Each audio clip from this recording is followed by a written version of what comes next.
Šiandieną noriu Jums perskaityti nuostabią pasaką iš knygos Pasakų karalystė ir pasaka vadinasi Auksaplaukė. Vieną šalį valdė piktas ir valdingas karalius. Kartą atėjo pas jį į rūmus prekininkė, atnešė pintinį žuvį ir sako: "Nupirk iš manęs šią žuvį, karaliau, nesigailėsi." Karalius sušnairavo į pintinę ir sumurmėjo: "Pirmą kartą savo karalystėje matau tokią keistą žuvį. Nuodinga ji, ar kas jai negerai?"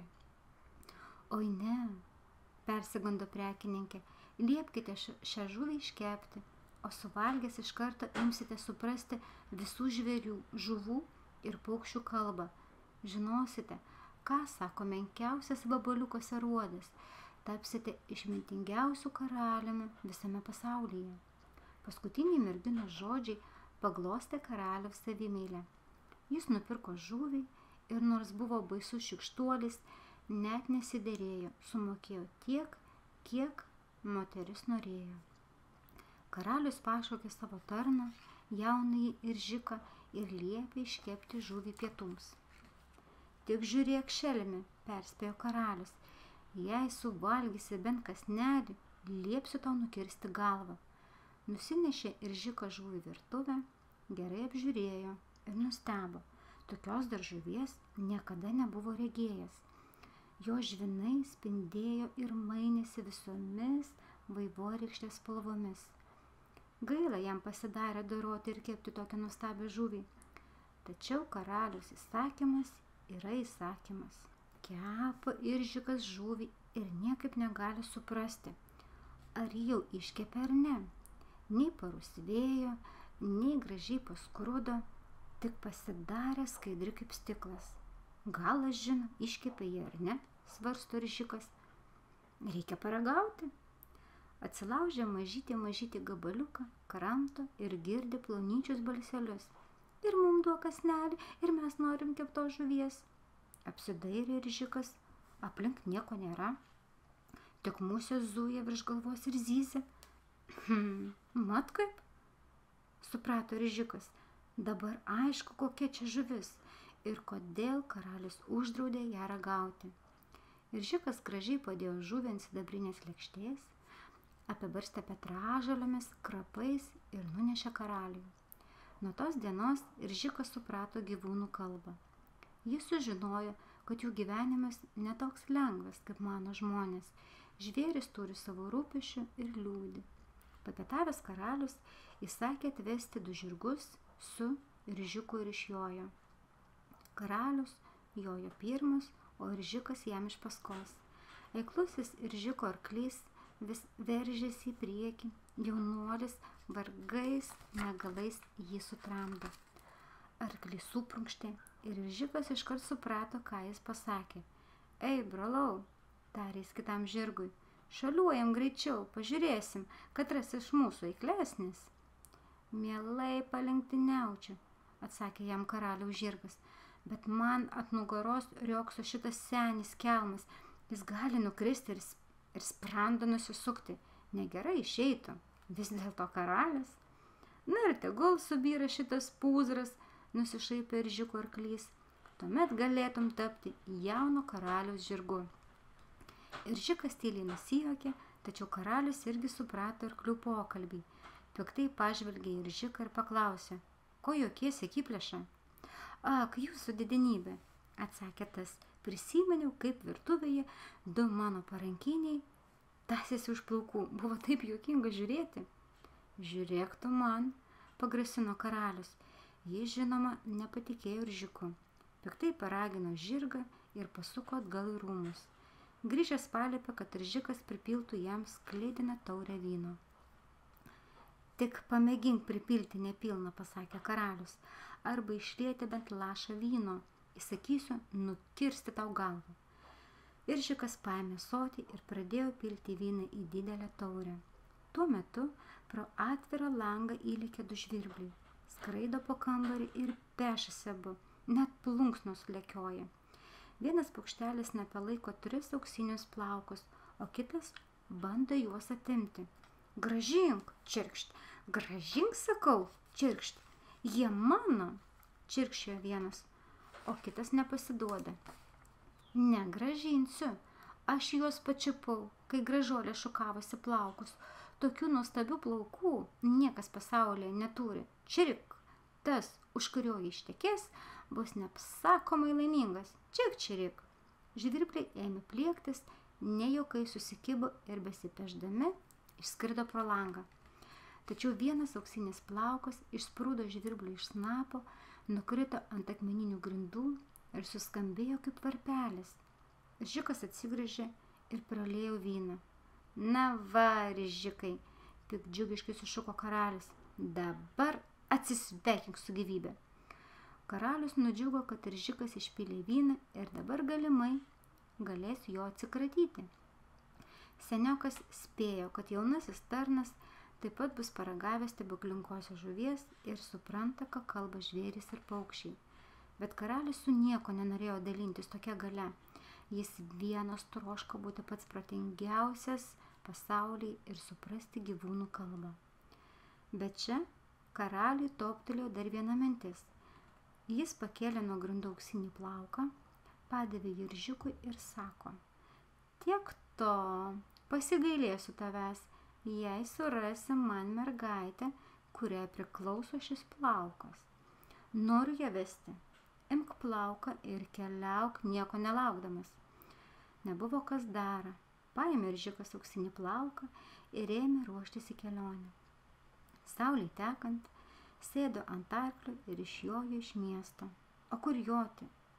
Nežino. Atleido pavadžius ir jojo ten, kur arklys nešė. Kinkuoja arklys per mišką, žiūri Ržikas, šėlsta pievutėje ugnis. Nušoko nuo arklio, pribėgo, liepsnoja krūmas, o po jų pupso didžiulis skruzdėlynas. Skruzdėlės tik bėgiojo, brūzda, savo turtą iš skruzdėlyno laukan tempė. Pradėjo skruzdėlės ir Ržiką maldauti. Ržikai, degam, gelbėk mus, prašau, gelbėk namus. Ržikas kalaviju nukirto degantį krūmą ir užgesino gaisrą. Skruzdėlės apsupo jį ratu, lankstosi ir dėkoja. Ačiū tau, Ržikai, niekada nepamiršėme tavo gerumo. Jei kada nors prireiks pagalbos, pasikliauk mumis, už gerą geru atsilyginsim. Išjojo Ržikas į tamsą ir joja, sutemo ir prieš akis stūkso didžiulė giria. Ką daryti, reikia joti. Girdi, kažkas gailiai čipsi, apsidairė ir mato, paaukštą eglę tupi du pasišiaušę varniukai. Vargšeliai buvo iškritę iš lizdo ir graudžiai verkė. Padėk mum, Ržikai, pamaitink mus, mirštame iš bado, mama su tėčiu išskrido, o mes skraidyti dar nemokam. Karalius tyčia buvo davęs Ržikui seną, ligotą arklį, tikrą kriošiną. Po ilgos varginančios kelionės jis buvo visai nusibaigęs, kojos tirtėjo, atrodė, vargšelis tuoj pastips. Gaila buvo Ržikui ir varno jauniklių, gaila buvo ir savo leisgyvio arklio. Nudabė Ržikas arklį ir paliko varniukams, kad jie turėtų ko lesti ir nepadvėstų iš bado. Kar, Ržikai, sukarkė varniukai, ačiū, jei reikės ir mes tau kada nors būtinai pagelbėsim. Toliau Ržikas keliavo pėsčiomis, ilgai ėjo gūdžia giria ir galop priėjo jūrą. Ant smėlėto kranto ginčijosi du žvejai. Vienas sugavo auksinę žuvelę, o kitas įrodinėjo, kad žuvelė priklauso jam. Mano tinklas, rėkė vienas žvejys, tai ir žuvis mano. O kieno valtis, prieštaravo kitas. Be mano valties ir tinklo nebūtų galima užmesti. Žvejai riejosi vis aršiau ir jau buvo bečiumpa vienas kitam už pakarpos, bet čia įsikišo Ržikas. Liaukitės peštis, pertraukė jis žvejus. Parduokite žuvelę man, o pinigus pasidalinkite per pus. Ržikas atidavė žvejams visus pinigus, kuriuos kelioniai buvo davęs karalius. Auksinę žuvelę paleido į jūrą. Laiminga žuvelė panardė bangose, pasidžiaugė, paskui iškišo iš vandens galvelį ir sako, ačiū už gyvybę, Ržikai. Kai tau prireiks mano pagalbos, pakviesk ir aš atplauksiu. Ržikas atsisėdo ant kranto pailsėti, žvejai jo ir klausė: kur keliauji, gerasis žmogau? Ieškau savo senam karaliui nuotakos, atsakė Ržikas. Jis sakė surasti jam apsiplaukę gražuolę. Tik iš kur žinau, kur jos ieškoti? Nei liūdėti, nei juoktis. Kągi, tarė vienas žvejys, tu mums suteikiai tai ir mes tau padėsime. Pasaulyje yra tik viena auksaplaukė gražuolė, tai mūsų karaliaus dukra. Matai salą jūroje, o toje saloje Krikšto rūmus. Ten ji ir gyvena. Kiekvieną rytą auštant auksaplaukė šukuoja savo nuostabius plaukus. Mes nuplukdysime tave į salą, tik atpažinti gražuolės beveik neįmanoma. O kodėl? Nustebo Ržikas. Karalius turi 12 dukterų, paaiškino žvejys, bet auksiniais plaukais yra tik viena. Visos 12 karalaičių vilki visiškai vienodas sukneles. Visų jų galvas dengia vienodos skraistės, iš po jų plaukų nematyti. Taigi turėsi daug vargelio, Ržikai.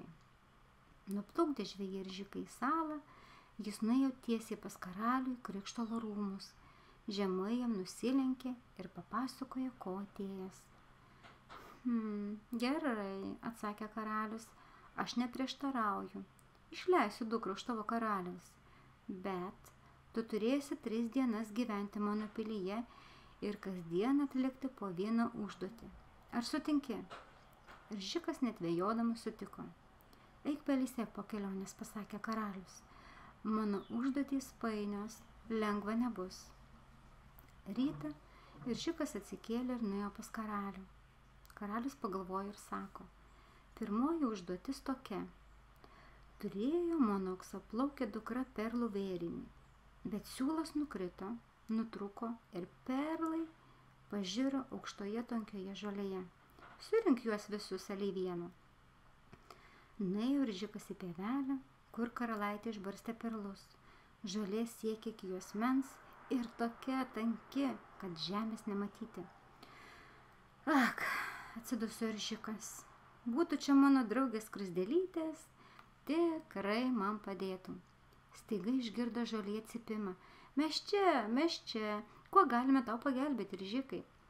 Papasakojo jis skruzdėlėms apie karalius užduotį, o tos ir sako: surinkti perlus, kaip mat bus padaryta, vieni niekai. Sujudo sukrutos skruzdėlės, ėmė lakstyti tarp žolių šen ten ir tempti prie Ržiko kojų vieną perlą po kitą. Tas vos spėjo verti juos ant siūlo, surinko visus perlus ir nunešė vėrinį karaliui. Šis stropiai suskaičiavo perlus, pakraipė galvą ir sako: perlai visi, na gerai, rytoj duosiu tau antrą užduotį. Kitą rytą Ržikas vėl stojo prieš karalių. Šis gudriai prisimerkęs pažiūrėjo Ržiką ir sako: tai nelaimė. Plaukėjo mano auksaplaukė jūroje ir nusmuko jai nuo piršto aukso žiedelis. Duoda tau 1 dieną jam surasti. Nuėjo Ržikas prie jūros, atsisėdo ant kranto ir vos neapsiverkė. Prieš akis raibuliavo šalta, skaidri ir tokia gili jūra, kad jaunikaičių pasidarė baisu. Ak, vėl atsiduso Ržikas, būtų čia auksinė žuvelė, tikrai man padėtų. Netikėtai vandenyje kažkas sublizgėjo ir iš gelmių išniro auksinė žuvelė. Nesikrimsk, tarė ji Ržikui.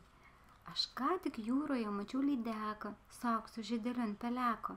Būk ramus, tai žiedelis labai greitai bus tavo. Ilgai laukė Ržikas, bet galų gale žuvelė išplaukė su žiedeliu ant peleko. Jis atsargiai numovė žiedelį, padėkojo žuvelį ir linksmas nukeliavo į rūmus. Na kągi, tarė karalius, matau, tu labai apsukrus jaunuolis. Rytoj ateik, sužinosi 3 užduotį. Paskutinė užduotis buvo pati sunkiausia. atnešti karaliui gyvybės ir mirties vandens. Iš kur jo gauti? Iškeliavo Iržikos, kur akys veda, kur kojos neša. Priėjo didelę girią, sustojo ir pamastė. Būtų čia mano varniukai, jie tikrai nesuspėjo jūs užbaigti minties, kai atskrido varniukai. Papasakojo jiems Iržikas apie savo bėdą. Varniukai kažkur nulėkė ir netrukus grįžo su 2 indeliais snapuose. Viename buvo gyvybės vanduo, kitame mirties vanduo. Paėmė Iržikas tuos indelius, padėkojo pagalbininkams ir patraukė atgal į Krikštolo rūmus. Išėjo į laukymę ir sustojo. Tarp 2 medžių juodas didelis voras, nupynęs tinklą, nutvėrė musę ir siurbė jos kraują. Apšlakstė Iržikas vorą mirties vandeniu, voras pliumpt ir užvertė kojas. Tuomet Iržikas apšlakstė musę gyvybės vandeniu.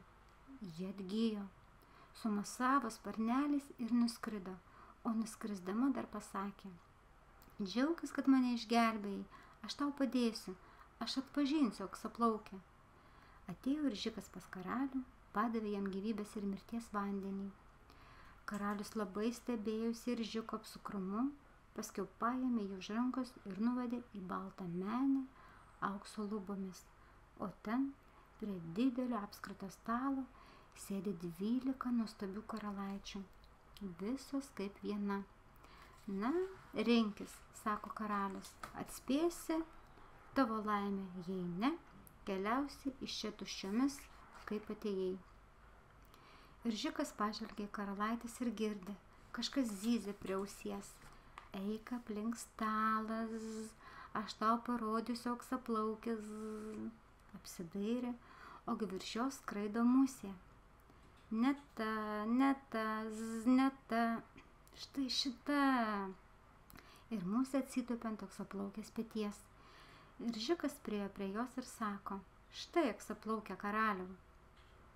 Tavo viršus, sušuko karalius. Aš labai tikėjausi, kad tu neatspėsi, kad tai auksaplaukė, bet ką darysi? Susitarimas ir lieka susitarimu. Karalaitė pažvelgė Iržiką ir droviai nuleido akis. Tokio gražaus ir stotingo jaunuolio ji kaip gyva nebuvo mačiusi. Suspaudė jai širdį, bet tėvo valia reikia klausyti. Teks jai tekėti už seno ir pikto karaliaus.